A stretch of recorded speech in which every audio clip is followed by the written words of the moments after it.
Assalamualaikum warahmatullahi wabarakatuh. Bismillahirrahmanirrahim. Alhamdulillahi rabbil alamin. Wassalatu wassalamu ala asyrafil mursalin Nabiyyina Muhammadin wa ala alihi wa sahbihi ajma'in. Subhanaka la ilma lana illa ma 'allamtana innaka antal alimul hakim. Wa la hawla wa la quwwata illa billahil aliyyil azim. Sila ke muka surat 680. A'udzu billahi minasy syaithanir rajim. Bismillahirrahmanirrahim. Wal mursalati 'urfa fal 'asifati 'asfa wan nashirati nashra fal fariqati farqa fal mulqiyati dhikra عذرا أو نذرا إنما توعدون لواقع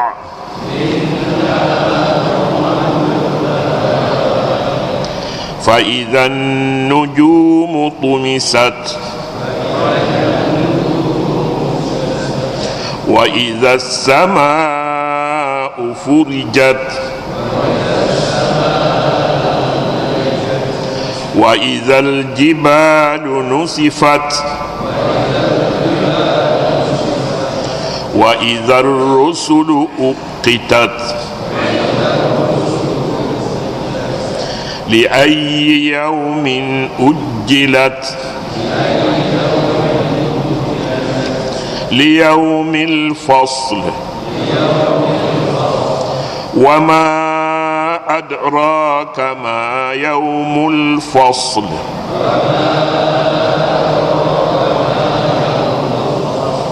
ويل يومئذ للمكذبين.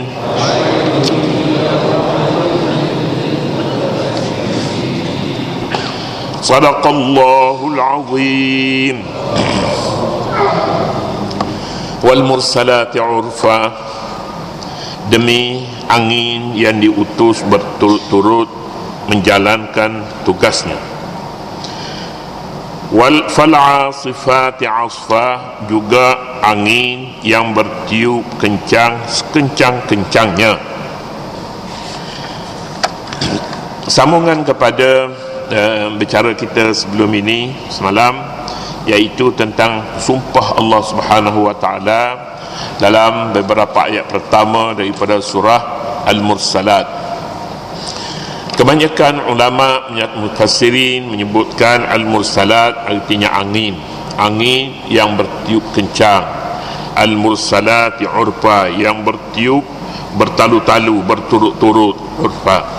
Fal 'asifati 'asfa, juga angin yang bertiup kencang sekencang-kencangnya.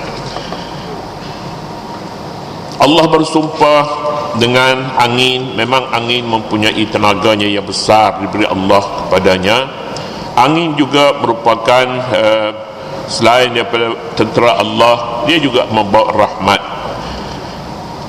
rahmat kepada manusia.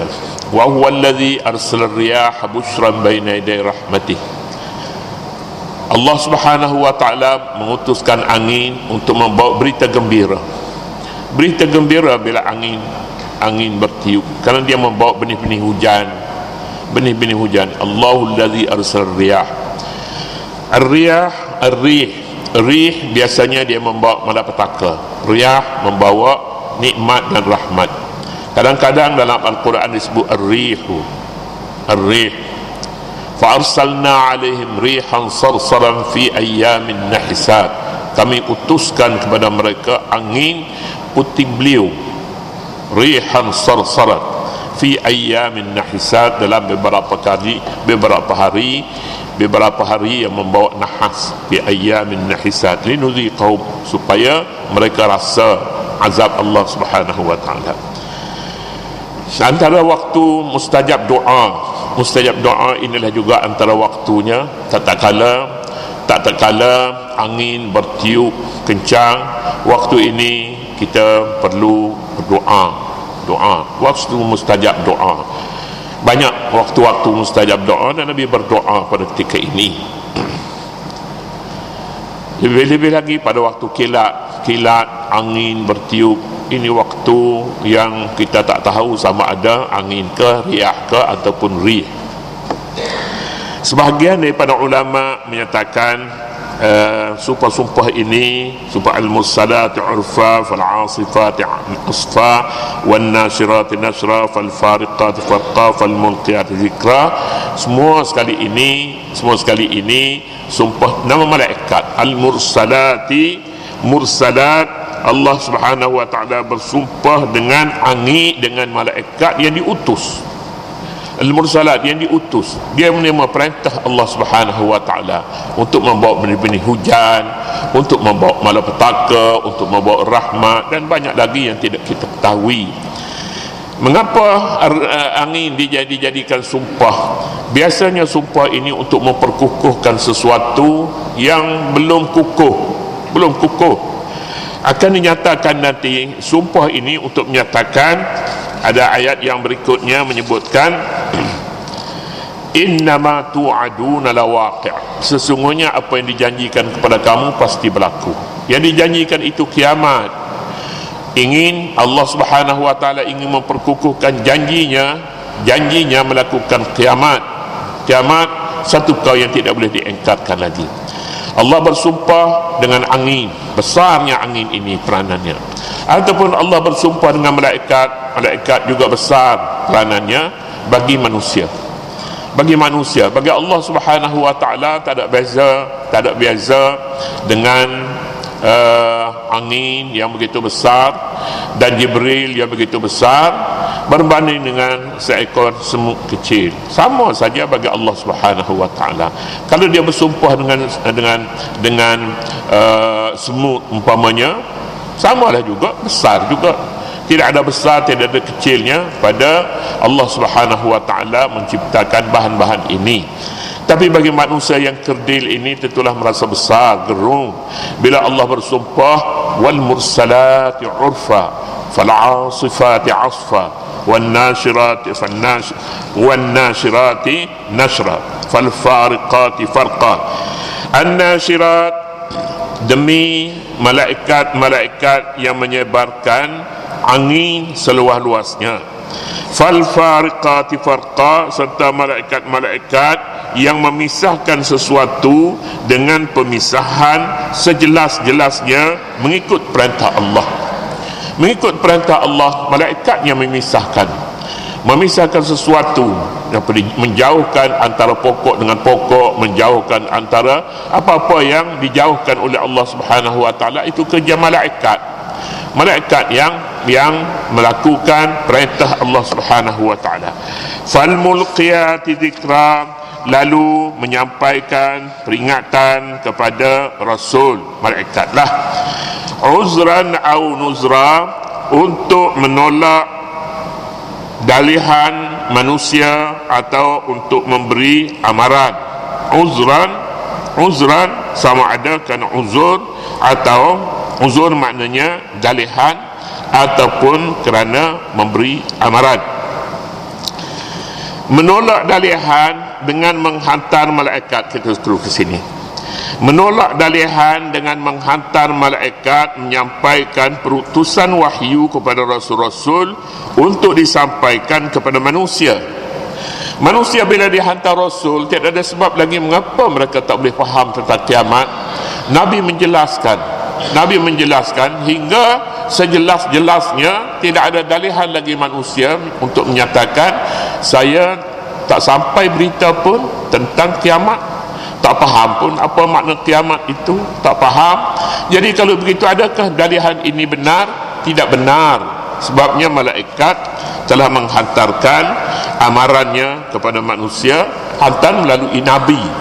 Jadi bila Nabi itu menjelaskan dalam hadisnya kiamat itu bagaimana manusia semuanya akan mati pada tiup sangkakala yang pertama, kemudian hidup semula pada selepas tiup sangkakala yang kedua, ini jelas manusia harus mempercayai, wajib mempercayainya. Jadi sumpah-sumpah ini untuk memperkukuhkan innama tu'aduna lawaqi', sesungguhnya segala yang dijanjikan kepada kamu tetap berlaku.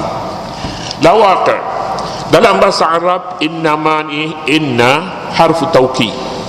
Taukid ini memperkukuhkan, memperkuatkan satu perakuan, satu kenyataan. Inna sesungguhnya tu innama tu'aduna lawaqi'. Lam juga namanya lam al-ibtida'. Lam memulakan sesuatu ungkapan, sesuatu ayat, sesuatu konsep. Jadi ini beberapa perkara. Dia 3 perkara di sini yang menunjukkan kekuatan ayat ini. Innama tu'aduna lawaqi'. Kalau kita nak terjemah habisnya, sesungguhnya. Inna baru ma tu'aduna, jumlah ni jumlah namanya fi'il. Innama tu'aduna, satu pula taukid. Jadi kalau begitunya kita terjemahnya sesungguhnya.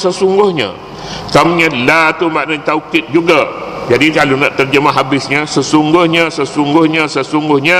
segala yang dijanjikan kepada kamu tetap berlaku. Bila sampai 3 perkara memperkukuhkan satu konsep kiamat, tiba-tibanya masih ragu lagi kepada kita, ini satu perkara yang sangat besar. Sebab manusia perlu faham, sekali sumpah mempunyai satu erti yang cukup kuat. Bila kita bersumpah menyebut, sumpah pulanya 6 perkara yang disumpahkan, ataupun 10. wal mursalati urfa, fal asifati asfa, wan nasirati nasra, fal fariqati farqa, fal mulqiyati zikra, uzran aw nuzra. 5 kali sumpah. Jadi 5 kali sumpah, kemudian pada menyatakan perkara kiamat itu akan berlaku, 3 kekuatan padanya. Bayangkanlah kalau begitu boleh disebutkan, maka ada lagi peluang bagi kita untuk kita debatkan kiamat ini sama ada berlaku ataupun tidak berlaku. Tidak ada ruang lagi untuk mendebatkan hakikat yang diperkukuhkan begitu rupa. Jadi patutnya kita, kalau kita boleh faham betul-betul, barangkali kalau kita jarang-jarang kita dengar begini sumpahnya, kita bakalinya gemetar, jatuh kita.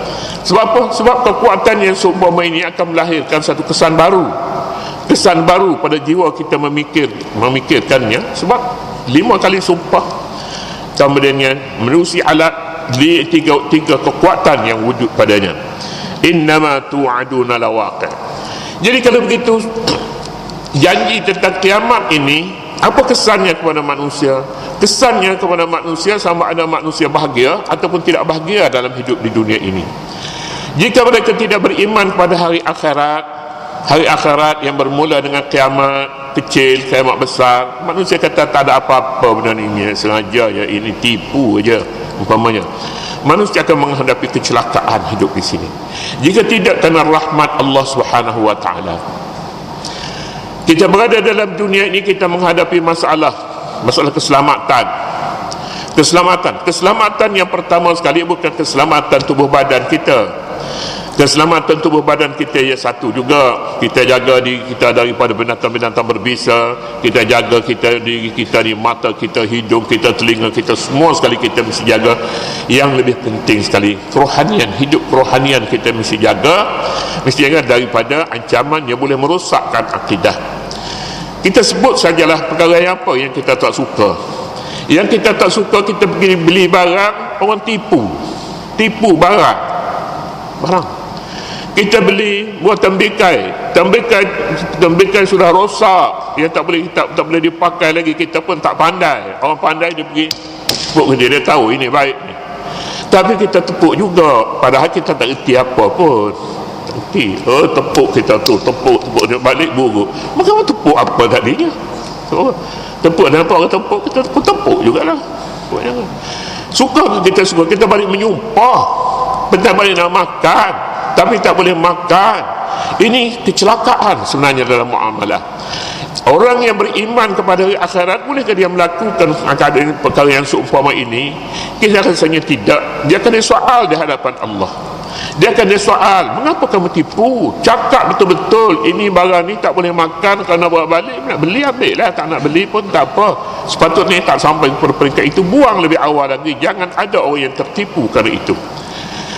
Satu ketika Umar bin Al-Khattab radhiyallahu anhu, pada zaman Umar bin Al-Khattab, seorang ibu menjualkan susu yang dicampur. Susu ni jika dicampur air, kita tak tahu, kita nampak putih susu. Kalau susu tu satu mangkuk, kita campur air setengah mangkuk, barangkali tidak menjejaskan juga, tak menjejaskan. Kalau perhati-perhati, barangkali kita boleh nampak jernih, boleh nampak begitu. Tetapi seorang anaknya menyatakan, mak jangan susu. Umar marah, Umar bin Khattab marah. Ini dia kekuatan Umar. Di belakang Umar pun orang akan takut kepadanya. Ibu dia kata, sekarang Umar tak ada, Umar tak tahu. Kalau kita campur pun tak ada masalah apa-apa, Umar tak tahu. Kita boleh jaga Umar, tapi Umar tak ada sekarang.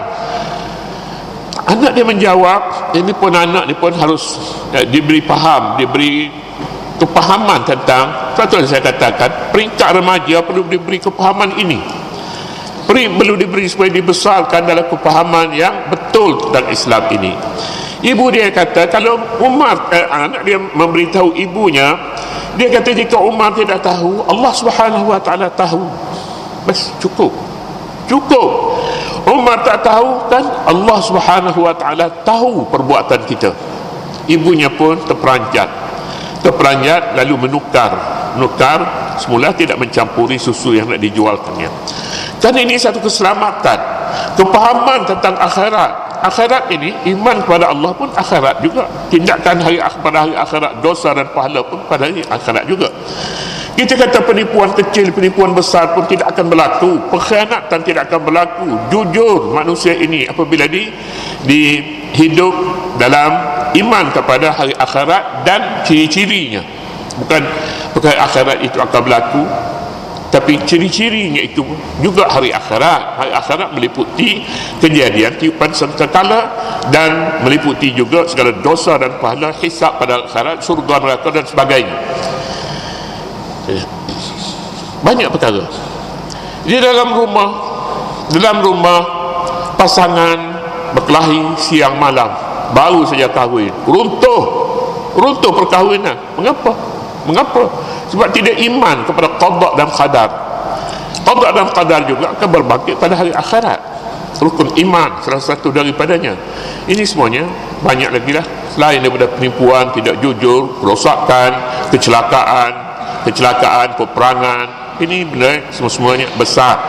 Jadi itulah sebabnya maka Allah Subhanahu wa ta'ala memulakan surah yang nak bercakap tentang kiamat ini dengan sumpah, 5 kali sumpah, sama ada sumpah dengan angin ataupun sumpah dengan malaikat, sama ada sumpah diketahui ataupun tidak diketahui. Malaikat yang mengajar kita pengertian kiamat itu, sama ada manusia faham ataupun tak faham, semuanya ini sudah sampai kepada manusia. Kalau tak faham dia sengaja dia berdalih disebabkan dia jauh daripada Nabi dan sebagainya, maka itu tidak boleh berlaku. Sebab kebangkitan Rasul menentukan sama ada manusia jelas faham ataupun tidak tentang kiamat. Innama tu'aduna lawaqi', sesungguhnya segala yang dijanjikan kepada kamu tetap berlaku. Jawapan kepada sumpah yang didahului ialah janji Allah tentang bangkit semula selepas mati. Kiamat lah juga ni, bangkit semula selepas mati. Berhimpun di mahsyar, ini juga janji Allah Subhanahu wa ta'ala. Ada dosa dan pahala, ini janji Allah. Hisab dan balasan, janji Allah. Semuanya pasti berlaku dan tiada sebarang keraguan padanya. Tak ada sebarang keraguan. Bolehkah kita sampaikan dengan mudah? Tiada yang lebih mudah daripada Al-Quranul Karim.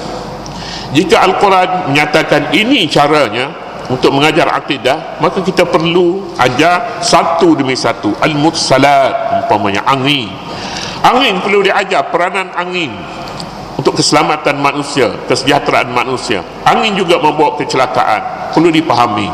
Hinggalah seterusnya 5 sumpah itu satu demi satu mesti diberi kepahaman, terutama sekali kepada generasi muda. Mereka muda pada hari ini, mereka budak atfalul yaum, budak-budak pada hari ini, tapi rijalul ghad, mereka akan menjadi manusia biasa pada esok hari. Hari ini mereka budak-budak, besok hari mereka tidak budak lagi.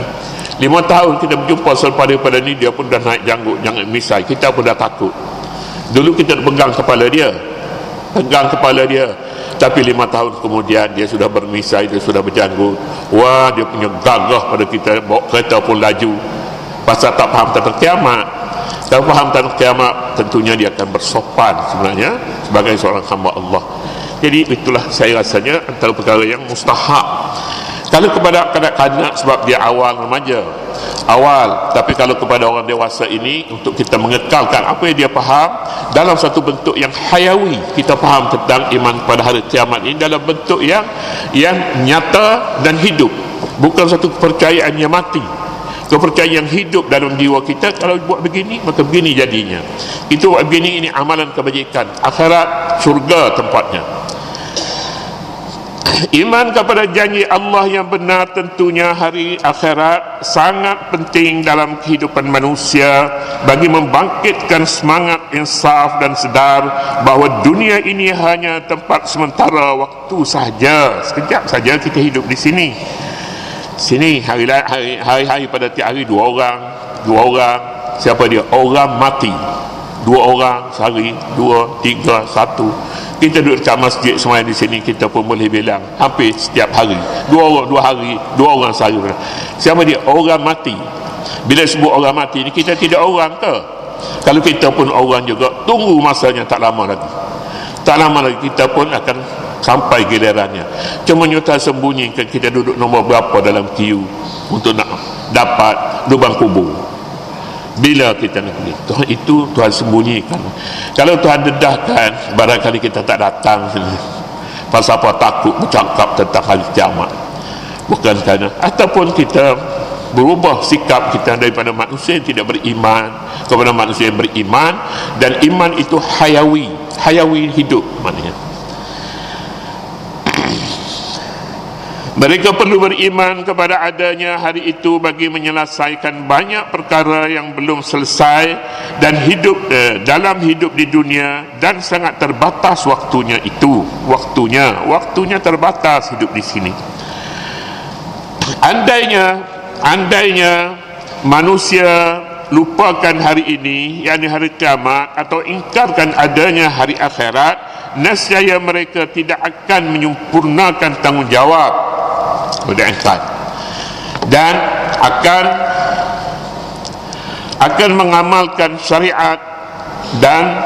mengamalkan syariat dan tidak akan mematuhi sebarang undang-undang dan peraturan. Dia tidak beriman pada hari akhirat, tidak beriman kepada syariat, dan tidak mempunyai akhlak dan peraturan, tidak akan patuh pada undang-undang. Begitulah apabila manusia tidak beriman pada hari akhirat. Hari akhirat adalah lanjutan pada hari-hari di dunia. Di sana akan dilanjutkan sunnah al-ibtila, sunnah ujian, dengan sunnah al-jaza, sunnah pembalasan. Lanjutan dalam dunia ini, kita sentiasa diuji. Pada hari akhirat ada lagi hari lanjutan, akan diuji lagi pada hari akhirat. Masuk kubur, dalam kubur kita akan jawab beberapa soalan mungkar nakir. Kita akan jawab. Di dunia kita mesti jawab, di akhirat dalam kubur, selepas dia dikubumikan, akan datang mungkar nakir. Ini tidak boleh dinafikan. Hadis menyatakan perkara itu. Balasan baik ataupun buruk kubur merupakan imma rawdatun min riyadil jannah atau hufratun min hufarin niran. Sama ada dia taman daripada taman-taman surga, ataupun dia satu lubang daripada lubang-lubang neraka. Sambungan kepada hidup di dunia. Sambungan. Kemudian kita akan ditanya, man rabbuka wa man nabiyyuka wa ma imamuka wa ma qiblatuka wa man ladzi mutta alaih. Mati siapa? Macam atas iman ke ataupun kufur. Siapa nabimu? Siapa kiblatmu? Macam kitab apa? Kitab Quran kita baca. Kamu bagaimana pandangan kamu terhadap hari kiamat dan sebagainya? Akan ditanya semuanya ini. Dia tanya. Tak ada siapa yang boleh ajar lagi waktu dia tanya tu. Tak ada siapa. Tak ada orang yang ketiga. Bukan kita dan tiada lagi selain Allah Subhanahu wa taala. Persoalan mungkin berbangkit di sini. Mengapa begitu banyak sumpah diulangi, begitu kuat penekanan dibuat bagi menyatakan bahawa kiamat akan berlaku dan hari akhirat pasti tiba? Sekurang-kurangnya dua sebab. Kurang-kurangnya dua sebab yang boleh disebutkan di sini. Dua sebutkan dia. Dua sebab. Boleh ubah ya. Nanti pula baca sekali lagi tak berjumpa jalan. Sebab yang pertama, pentingnya tajuk hari akhirat dan pemahaman mengenai akhirat penting. Ini kerana iman kepadanya, kepada hari akhirat merupakan tunjang bagi segala pemikiran. Dalam Islam, asas bagi agama Islam iman kepada akhirat. Itu perkara pertama. Untuk memastikan perkara yang pertama ini sampai kepada matlamatnya, maka sumpah tak di 5 kali, taukid pula laginya selepas daripada itu, supaya perkara yang pertama ini dipahami penting, asas kepada Islam. Yang kedua, hari akhirat merupakan hari yang akan berlaku pada masa hadapan dan tidak kelihatan. Sekarang ni tak nampak hari akhirat ni. Bagaimana muka nakir, bagaimana pada mahsyar, bagaimana mahkamah, bagaimana tak nampak semuanya itu pada hari ini, yang pada waktu hidup ini. Sedangkan Islam mahu pada hari ini sentiasa segar dalam ingatan orang mukmin dan menjadi peringatan bagi setiap amalan dan keputusan diambilnya. Setiap keputusan yang kita ambil, kita ingat hari akhirat. Selesai masalah selesai. Tapi keputusan kita buat, lupakan hari akhirat. Kita duduk ingat hari akhirat dalam masjid saja. Keluar masjid kita lupakan segala-galanya. Masalah kejujuran tidak jujur berlaku, penipuan berlaku, membencikan orang, dendam, kesomat dan sebagainya. Semuanya ini lupakan pelajaran yang kita belajar. Ini masalah manusia. Di hadapan kita masih boleh menentukan jalan untuk kesejahteraan pada akhirat. Sama juga sebaliknya, jika kita tidak membuat penentuan, maka sebaliknya kita akan berhadapan dengan masalah-masalah tertentu. Kemudian seterusnya, fa idzan nujumu tumisat wa idzas samaa'u furijat wa idzal jannah wa idza berapa laginya ni, wa idzal jibalu nusifat wa idzar rusulu uqitat. Ini keadaan pada hari akhirat, keadaan yang berlaku pada hari kiamat sebelum kita dihisab ke syurga ataupun ke neraka. Fa idzan nujumu, apabila bintang-bintang hilang lenyap. Bila bintang hilang, itu menandakan bahawa kiamat sudah berlaku. Tuhan simpan barang ni. Tuhan simpan matahari, bulan, bintang, semua sekali disimpan. Macam kita nak pindah rumah lah. Kita semuanya kita masuk dalam kotak-kotak, habis segala barang-barang. Rumah kita kosong, orang lain akan duduk selepas ini. Ini dunia dan ini juga akhirat. Kaitan dulu, Allah Subhanahu wa taala a'lam. أعوذ بالله من الشيطان الرجيم. بسم الله الرحمن الرحيم. اللهم ربنا لا تزغ قلوبنا بعد إذ هديتنا وهب لنا من لدنك رحمة أنت الوهاب. اللهم أرنا الحق حقا وارزقنا اتباعه وأرنا الباطل باطلا وارزقنا اجتنابه. وصل اللهم على نبينا محمد وعلى آله وصحبه وسلم والحمد لله رب العالمين.